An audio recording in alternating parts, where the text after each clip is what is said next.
ভিডিওগুলোর নিচে কমেন্টের গালিগুলো দেখেন, জাস্ট কমেন্টের গালিগুলো দেখলেই বুঝবেন যে ওই মানে আমরা যাদের বিপক্ষে হচ্ছে প্রতিবাদ কর্মসূচি চালাচ্ছি তার বিপক্ষেই কিন্তু আমরা মানে দাঁড়িয়েছি, এবং তাদের সাপোর্টাররা কিভাবে নারীদেরকে স্লাট শেম করে আপনারা কমেন্ট সেকশন দেখলেই বুঝবেন।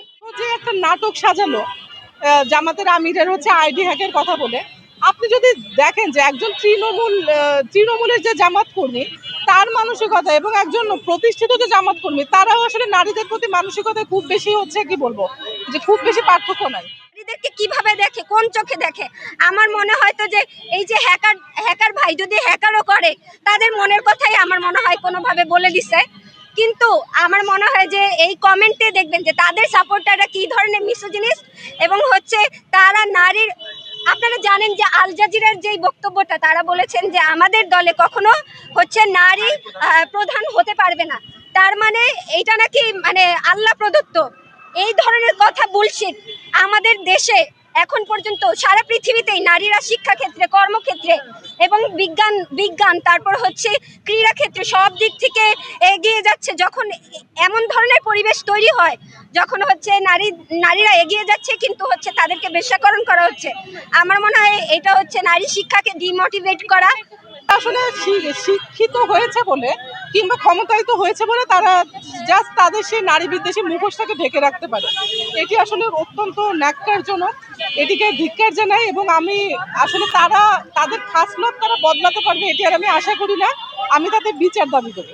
নৈতিক মানে বৈধতায় নেই, এবং আমার মনে হয় যে মেয়েরা যদি আরেকটু সাহস নিয়ে এগিয়ে আসতে পারে তাহলে আসলে কি বলবো যে একটা নারী বিদ্বেষী দল তাদের ব্যাপারে কি বলছে সেটি আসলে তাদের গায়েই লাগবে না, তারা সেটি কেয়ার করবে না। এবং আমি খুব মানে খুব আশা করি যে ভবিষ্যতে এমন একটি সময় আসবে যখন বাংলাদেশের জামাত অপ্রাসঙ্গিক হয়ে যাবে, তাদের এই নারী বিদ্বেষের দাঁত ভাঙা জবাব এদেশের মেয়েরা দেবে।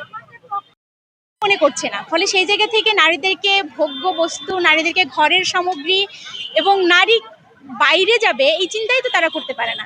ফলে এটা নারীর মানে পিছিয়ে দেবে তো বটেই, পিছিয়ে রাখারই একটা সুচিন্তিত একটা দর্শন।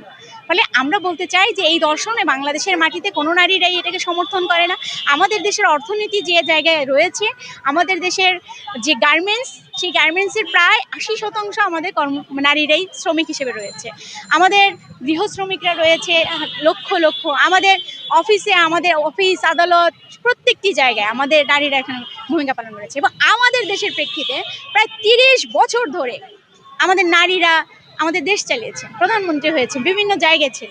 ফলে এই দেশে দাঁড়িয়ে আজকে যে কথা বলা হচ্ছে সেটি নারী বিদ্বেষী তো বটেই, নারীদের যে মানুষ হিসেবে দেখার দৃষ্টিভঙ্গিটা যে নাই সেটা সম্পূর্ণভাবে প্রমাণিত।